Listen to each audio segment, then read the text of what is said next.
quelque part au-dessus de la Méditerranée. Voulez-vous notre entrée italienne, monsieur? Non, merci. Ça me donne de l'urticaire. Notre repas végétarien, alors? Non, ça me donne des vapeurs. Puis-je alors vous recommander notre plat grec? C'est délicieux. Très bien, si vous insistez. Bon appétit.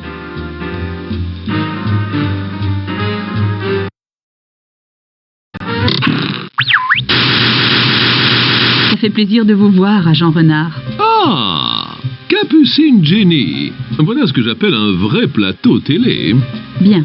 Hier, nos agents de renseignement ont découvert les bureaux et les usines des laitières réunies, abandonnées et vidées de tout leur lait. Les réserves mondiales de lait seront bientôt épuisées. L'idée même de manger sèche des céréales de petit déjeuner est assez dure à avaler. Oui, c'est le cas. Nous n'avons qu'un seul indice. De la feta, et pas de la meilleure qualité. Nos agents ont pris cette photo dans le bureau de Monsieur Prosper du Grand Pi, 3e du nom. Le président directeur général des laitières réunies. Exactement. Nous estimons qu'il possède de précieuses informations à propos de la crise laitière. La seule photo que nous ayons de lui se trouve dans votre purée. Trouver du Grand Pi est votre première priorité. Il ne devrait pas être trop difficile à trouver. Les échantillons de feta recueillis dans le bureau de Du Grand Pi nous ont permis de remonter jusqu'à l'île d'Acidophilos. Votre avion va survoler cette île d'un moment à l'autre. J'ai déjà installé le poste de commandement mobile où vous me retrouverez, ainsi que plus tard le professeur Quack. Le code d'entrée est dans votre biscuit de bonne aventure. Des questions? Non, je suis en route. Bon, Capucine Jenny, terminé.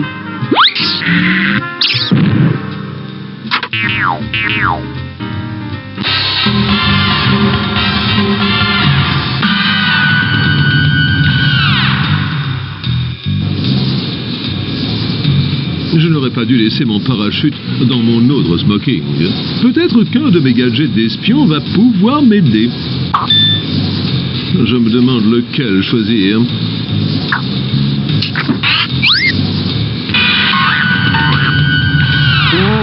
J'ai toujours voulu essayer de faire ça.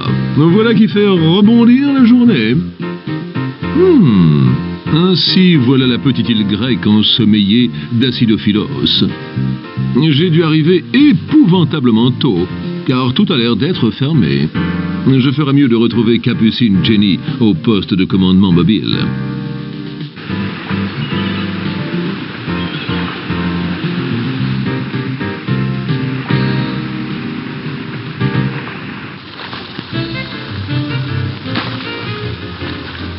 C'est un joli petit bateau que vous avez là. Il est à vous. Oui, monsieur.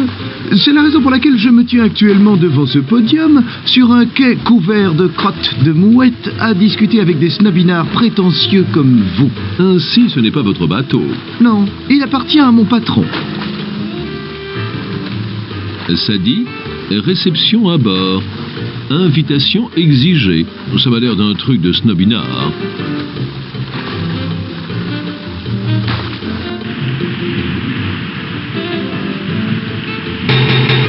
Oh, généralement j'utilise le karaté pour franchir une porte, mais celle-ci a l'air faite de bon acier. N-O-G. Si je ne m'abuse, ce qui est assez rare, ceci signifie nectar aux dieux grecs. Un fournisseur de renommée mondiale de lait de chèvre et produits dérivés.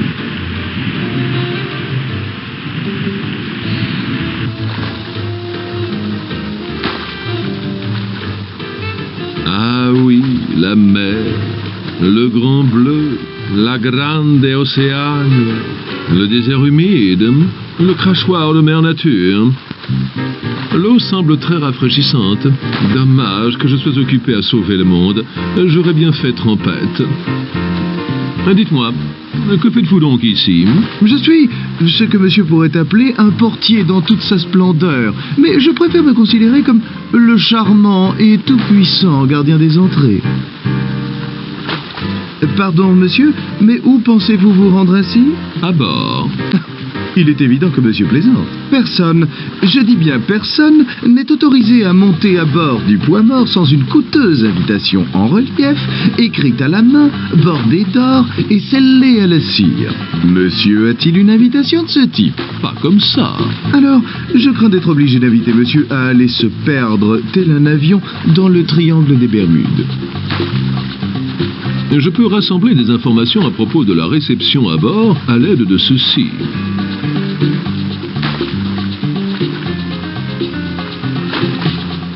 Que pouvez-vous me dire à propos de vous? Je suis issu d'une grande famille aristocratique de rongeurs. Alors, pourquoi êtes-vous portier? J'aime ce métier de portier, monsieur. Je suis ici pour m'inscrire au cours de jeu de palais et qui doit débuter dans 5 minutes. Alors, vous feriez mieux de me laisser grimper en vitesse. Monsieur, il s'agit d'une fête privée réservée aux gens les plus importants de l'île. Et ils ne jouent pas au palais.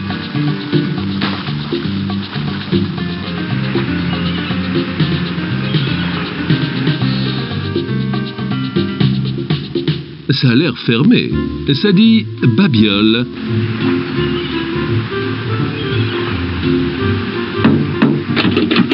La porte est fermée. Je suppose que ce restaurant ne sert pas de petit déjeuner. Eh bien, je dois avouer que c'est bien la première fois que je suis content d'avoir pris un repas dans l'avion. La porte est fermée.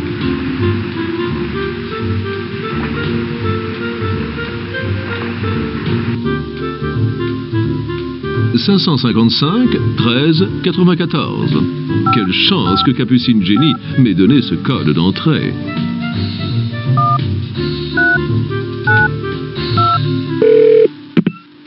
Bureau des laitières réunis, bonjour.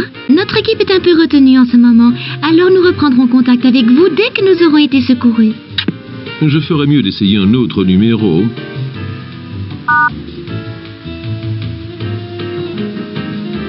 « 555 555 13 94.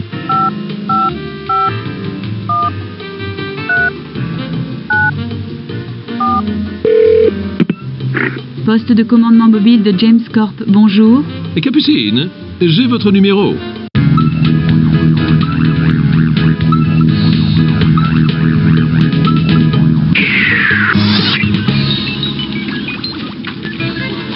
Maintenant, c'est un appel téléphonique de personne à personne. Heureuse de vous entendre, James Renard.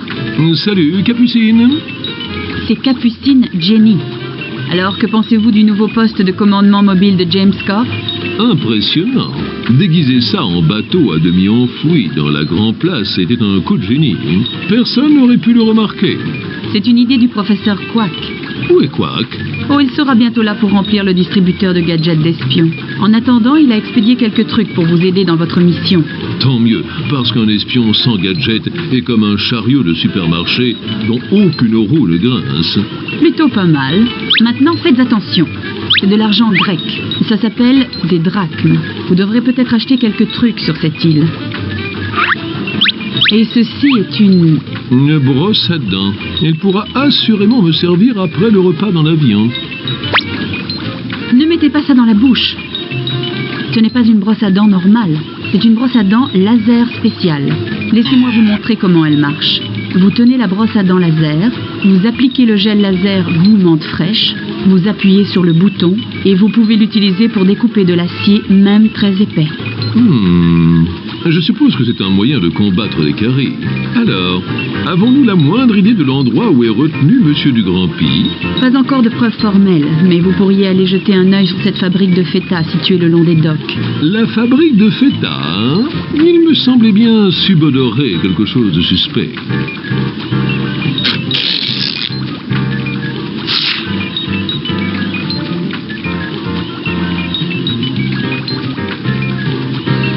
Capucine Jenny, vous ai-je raconté la fois où le docteur Gemini, le savant fou, avait créé un clone de moi et où j'ai dû me contraindre à cesser de me taper dessus? J'aimerais bien que vous vous repreniez en main et que vous vous lanciez dans cette mission de secours. Je peux prendre la Stis Pumoni pour faire un petit tour? Désolé, renard. Quoique n'a pas eu l'occasion de réparer cet engin depuis que vous l'avez abîmé en vous échappant de l'île du méchant docteur peut-être. J'aimerais beaucoup que Quack arrive afin que je puisse avoir davantage de ces chouettes gadgets d'espions.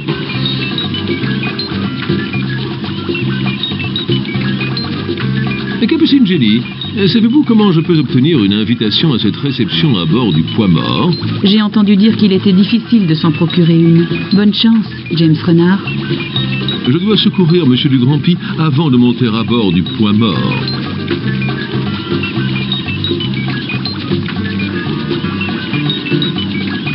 Peut-être que si je me déguise en un autre invité, je pourrais franchir le barrage de cette fouine de portier. Je dois assister à cette réception à bord. Aucune chance, James Renard. Gardez vos talents d'espion en éveil et demandez à d'autres habitants de la ville. Je dois secourir M. du Grand-Py avant de monter à bord du Poids-Mort.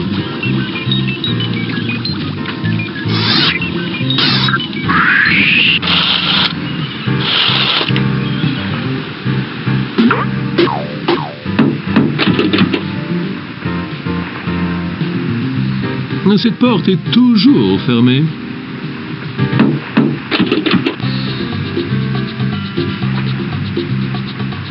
Le restaurant est toujours fermé.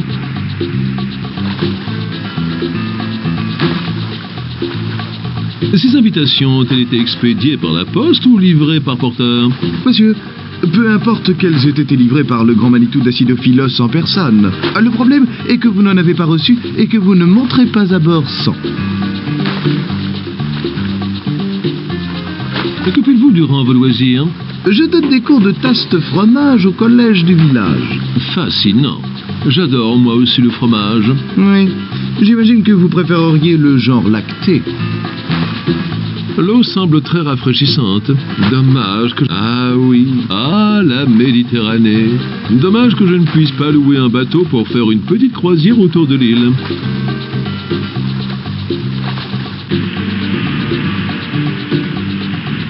Des portes en acier. Je hais les portes en acier. En acier et en fer. Ce sont les pires. Voilà où je garde mes gadgets d'espion.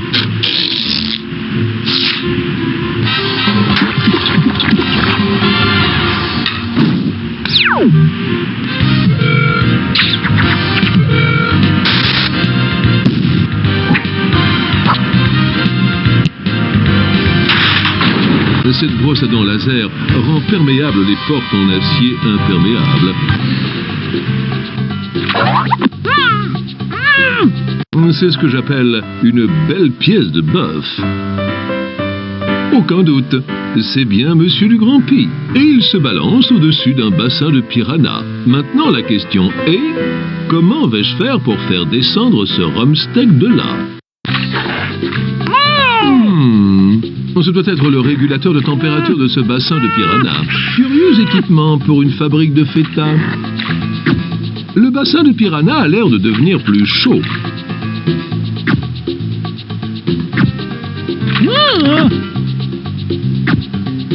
Ce bassin de piranha ne peut pas être plus chaud. Ces piranhas transpirent déjà autant qu'ils savent, si je peux m'exprimer ainsi. Piranha. Je me demande quel est le rapport entre des poissons sud-américains capables de manger tout cru des créatures vivantes et la fabrication de fromage. J'ai l'impression qu'il ne s'agit pas d'une fabrique de feta ordinaire. Ça doit être très gênant pour vous.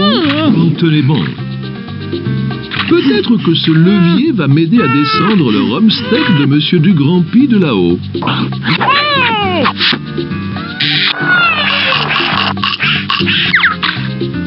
Ça ne va pas marcher.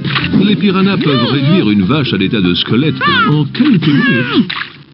Eh bien, Monsieur du Grand-Py, pour un bovidé, vous m'avez l'air ficelé comme un saucisson. Hein? Ça a dû être un rodéo intéressant.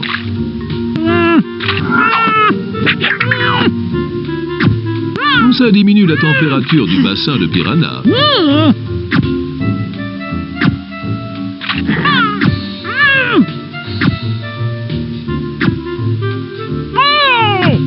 Ces bestioles ont l'air de ralentir. Ne vous inquiétez pas, monsieur du Grand-Py. Vous êtes presque sauvé. Je suis un professionnel hautement entraîné. Ok. Essayons encore une fois. C'est plus compliqué que ça n'en a l'air. Pourquoi n'ont-ils pas rempli ce bassin de poissons rouges? Eh bien, monsieur du Grand-Py, pour un bovidé, vous m'avez l'air ficelé comme un saucisson. Ça a dû être un rodéo intéressant.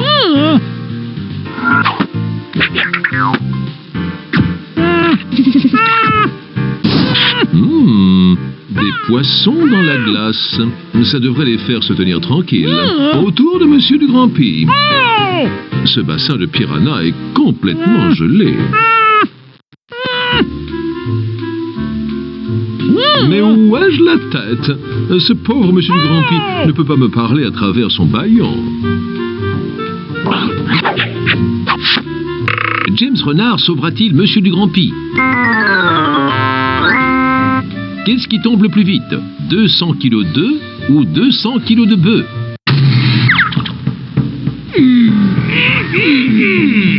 Monsieur du Grand-Py brisera-t-il la glace? Et si les piranhas peuvent dévorer une vache en quelques secondes, tout ira de mal en pis. Mais pourquoi est-ce que je crie? Découvrez les réponses à tout cela et bien davantage. James Renard, Opération Milkshake.